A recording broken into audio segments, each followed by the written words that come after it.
Alhamdulillahilladzi arsala rasulahu bil huda wa dinil haq liyudhhirahu ala dini kulli wa kafa billahi shahida. Asyhadu an la ilaha illallah wahdahu la syarika lah wa asyhadu anna Muhammadan abduhu wa rasuluhu alladzi la nabiyya ba'dah. Para jamaah yang dimuliakan Allah, dari sekian banyak nabi dan rasul yang pernah diutus oleh Allah kepada umat manusia, Nabi Isa alaihissalam bisa dikatakan sebagai satu-satunya nabi yang biografinya atau riwayat hidup atau perjalanan hidupnya diwarnai oleh sejumlah misteri, dalam arti mengundang tanya, bahkan menimbulkan berbagai kontroversi. Sejak dari mula proses kejadian sampai berakhir tugasnya sebagai nabi dan rasul, dari mulai proses kejadian misalnya di surat Ali Imran ayat 45-48, Allah menjelaskan, A'udzubillahi minasyaitonirrajim, idz qalatil malaikatu, ingatlah ketika malaikat berkata kepada Siti Maryam, Ya Maryamu, innallaha yubashshiruki bikalimatin minhu ismuhu al-masihu Isa ibnu Maryam. Sesungguhnya Allah memberi kabar gembira kepadamu berdasarkan keputusan Allah bahwa engkau akan punya anak, malah namanya pun langsung diberikan oleh Allah, Al-Masih Isa ibnu Maryam. Kita memang kalau membaca kata nama Isa di dalam Al-Quran selalu diikuti dengan kalimat Ibnu Maryam. Sebenarnya bukan hanya sekedar kalimat berita, tapi itu sebenarnya mengandung sanggahan bahwa Isa itu bukan putra Allah, tapi anak Maryam. Wajihan di dunia wal akhirah, dia adalah termasuk orang terkemuka di dunia dan di akhirat. Wa minal muqarrabin, dan termasuk orang yang didekatkan kepada Allah. Kelebihan kedua, wa yukallimun nasa fil mahdi wa kahlan wa minas sholihin. Al-Masih Isa ibnu Maryam itu bisa bicara ketika masih bayi, baru lahir sudah bisa ngomong, apalagi setelah dewasa, dan termasuk orang yang soleh. Qalat, Siti Maryam menjawab kepada pernyataan malaikat waktu itu, Rabbi anna yakunu li waladun walam yamsasni basyarun.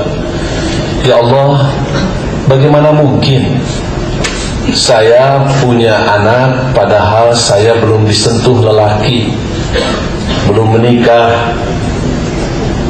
Qala, Allah menjawab melalui malaikat, kadzalikallahu yakhluqu ma yasha'u. Begitulah Allah menciptakan apa yang Allah kehendaki. Idza qada amran fa innama yaqulu lahu kun fayakun. Allah apabila memutuskan sesuatu itu hanya mengatakan kun, jadilah, fayakun, maka jadilah. Dari 3 ayat yang saya bacakan barusan itu menunjukkan bahwa proses kejadian Nabi Isa alaihissalam itu di luar kebiasaan. Sebab biasanya manusia terlahir merupakan hasil konsepsi atau fertilisasi, pembuahan sel telur oleh sel sperma, atau melalui proses pernikahan. Ini malah terlahir dari seorang ibu yang berstatus gadis, berstatus perawan. Dan inilah yang kemudian mengundang kontroversi, menimbulkan sebuah keyakinan bahwa Nabi Isa itu karena terlahir dari seorang ibu yang berstatus gadis, kemudian diyakini sebagai anak Allah, anak Tuhan. Padahal di ayat 59 masih surat Ali Imran, Allah telah memberikan penjelasan, inna mathala Isa indallahi kamathali Adam. Sesungguhnya Isa dengan Adam itu sama, gitu. Sebuah pernyataan sederhana tetapi sebenarnya mengandung penjelasan sekaligus bantahan bahwa kejadian Isa dan kejadian Adam itu adalah dua peristiwa yang menunjukkan kemahakuasaan Allah, bahwa Allah kuasa menciptakan manusia melalui proses di luar proses yang biasa terjadi. Yang kedua, pernyataan ini juga seolah-olah membantah kalau Isa dianggap sesuatu yang ajaib karena tidak punya bapak, maka Adam lebih ajaib lagi. Bukan hanya tanpa bapak, Adam itu tanpa ibu, tanpa bapak.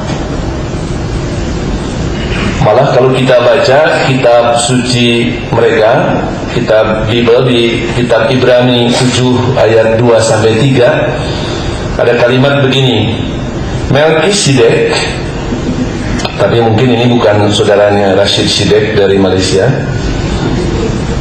adalah pertama-tama raja kebenaran dan juga Raja Salem, yaitu Raja Damai Sejahtera. Ia tidak berbapa, tidak beribu, tidak bersilsilah, harinya tidak berawal, hidupnya tidak berkesudahan. Malah di dalam kitab Bible ada manusia lebih super lagi, lebih aneh lagi, tanpa ibu, tanpa bapa, tanpa silsilah keturunan, dari atas tanpa ada keturunan, kemudian lahirnya tanpa awal dan hidupnya tanpa akhir. Berarti kalau sifatnya seperti itu mendekati sifat Allah, sifat Tuhan. Yang kedua, kalau soal pemberian nama dari Allah, sebenarnya bukan hanya Nabi Isa, tapi Nabi Muhammad SAW pun namanya diberikan oleh Allah. Kalau kita baca surat As-Saff, ketika Nabi Isa menerangkan posisi dirinya, salah satunya beliau menyatakan wa mubasysyiran bi rasulin ya'ti min ba'di ismuhu Ahmad. Aku diutus oleh Allah antara lain untuk memberi kabar gembira tentang akan datangnya Rasul sesudah aku, kata Nabi Isa. Ismuhu Ahmad, namanya Ahmad. Dan di dalam hadis Bukhari Muslim disebutkan oleh Rasulullah SAW, li khamsatu asma, aku punya 5 nama. Ana Muhammadun, namaku Muhammad, wa Ahmadu, aku juga bernama Ahmad, wa ana al-mahi alladzi yamhullahu biha al-khataya, aku adalah penghapus yang dengan diutusnya aku dihapus segala macam bentuk dosa. Wa ana al-hasyir, aku adalah penghimpun, pengumpul, alladzi yuhsarun nas tahta qadami, yang Allah mengumpulkan manusia di bawah pengaruhku. Dan yang kelima, ana al-aqib, aku adalah penutup, alladzi la nabiyya wa la rasula ba'di, yang tidak ada lagi nabi dan rasul sesudahku. Jadi Nabi Muhammad itu punya 5 sebutan: Muhammad, Ahmad, Al-Mahi, penghapus, Al-Hasyir, penghimpun atau pengumpul, dan Al-Aqib, penutup. Nah, salah satunya ada nama Ahmad. Jadi nama Ahmad itu diberikan oleh Allah juga.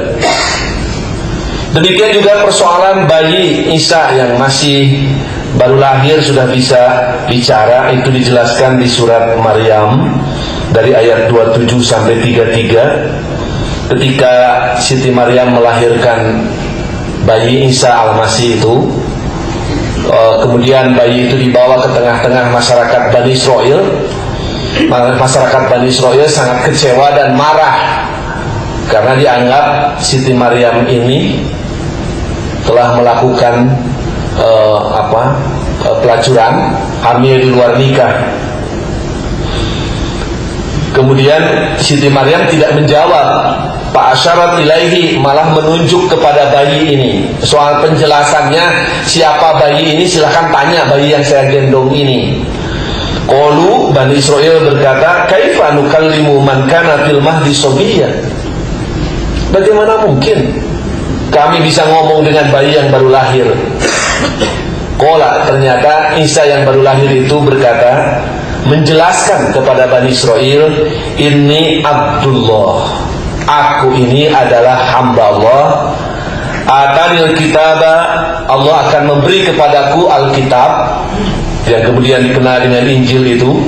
Wa ja'alani nabiyya, dan Allah akan menjadikan aku sebagai seorang nabi. Wa ja'alani mubarakan aina ma kuntu, dan Allah akan menjadikan aku sebagai manusia yang memberi banyak berkah di mana saja aku ada. Wa ausani bis salati waz zakah ma dumtu hayya, dan Allah telah bertausiah, memberi pesan kepadaku untuk melaksanakan sholat dan zakat selama aku hidup. Wa barran biwalidati, dan Allah memerintahkan kepadaku untuk berbuat baik kepada ibuku. Walam yaj'alni jabbaran sa'iyya, dan Allah tidak akan menjadikan aku sebagai manusia yang sombong dan celaka, dan seterusnya. Al-ayah. Itu apa yang dikatakan Nabi Isa ketika masih dalam buayan, baru lahir, menjelaskan posisinya kepada Bani Israel yang menuduh bahwa Siti Maryam telah berbuat kejahatan. Tapi tentu saja bukan hanya Nabi Isa ternyata yang bisa ngomong semasa bayi itu. Rasulullah SAW di dalam hadis sahih riwayat Imam Al-Bukhari menerangkan, lam yatakallam fil mahdi illa thalathatan. Ada 3 bayi yang sudah bisa ngomong itu selain, tentu saja 2 selain Nabi Isa. Yang ketiga Nabi Isa. Yang pertama adalah bayi Juraij. Dijelaskan dalam hadis Bukhari itu, Juraij adalah seorang pemuda yang soleh. Ketika dia sedang sholat di rumahnya yang terbuat dari tanah, ibunya datang dan memanggilnya. Tapi si Juraij ini rupanya karena tanggung sedang sholat, walaupun dalam hatinya sempat berpikir melanjutkan sholat apa memenuhi panggilan ibu, tapi ia lantas meneruskan sholat, dan ibunya merasa tidak dihormati karena tidak segera dipenuhi panggilannya. Sampai si ibu itu berdoa begini, Allahumma la tumithu hatta tariyahu wujuhal mumasat. Ya Allah, mudah-mudahan anakku si Juraij ini jangan dulu dibiarkan mati sebelum tercoreng mukanya dengan malu, sebelum dapat aib di tengah masyarakat. Ini ibunya emosional, jadi mendoakan bukan mendoakan baik, tapi mendoakan jelek. Dan doa ibu itu mustajab. Kemudian datang seorang perempuan, kalau sekarang mungkin WTS atau PSK gitu, bahasa Jermannya Ublag gitu, menggoda kepada Mr. Juraij ini. Tapi karena kuat imannya, dia tidak tergoda dengan rayuan gomba dari perempuan tunasusila itu. Tapi rupanya si perempuan ini tidak tidak kehabisan akal. Lalu dia menggoda seorang budak gembala, tukang angon kambing, lalu berzina dengannya dan hamil, kemudian melahirkan. Setelah melahirkan, kemudian dia beritahukan kepada masyarakat bahwa bayi yang dia lahirkan ini adalah hasil hubungan gelap di luar nikah dengan Juraij. Difitnah Juraij ini. Masyarakat marah sampai rumah yang terbuat dari tanah itu dihancurkan. Ya, kayak di kita sekarang, sedikit-sedikit diserbu, dihancurkan begitu. Kemudian Juraij ini diarak mau dihukum, tapi kemudian minta waktu Dalam hadis itu disebutkan fatwa doa wa sholat. Juraij kemudian sebelum dihukum dia wudu kemudian sholat, walaupun tidak dijelaskan bagaimana cara sholatnya. Summa atal gulama, lalu Juraij setelah selesai sholat sambil berdoa kepada Allah minta ditunjukkan siapa sebenarnya bapak dari bayi ini. Selesai sholat bayi itu didatangi lalu ditepuk perutnya sambil ditanya, katanya man abuka ya gulam, siapa bapak lu wahai bayi? Kola, kata si bayi itu yang masih bayi baru lahir masih merah menjawab, abi ar-ra'i fulanun, bapakku adalah budak gembala si fulan, disebut namanya di hadapan masyarakat banyak. Ketahuanlah bahwa sebenarnya Juraij ini orangnya bersih, tidak bersalah, tapi rumahnya sudah hancur dan aib sudah kemana-mana. Juraij yang soleh itu ternyata telah berbuat nista begitu, dan itu susah dihapus.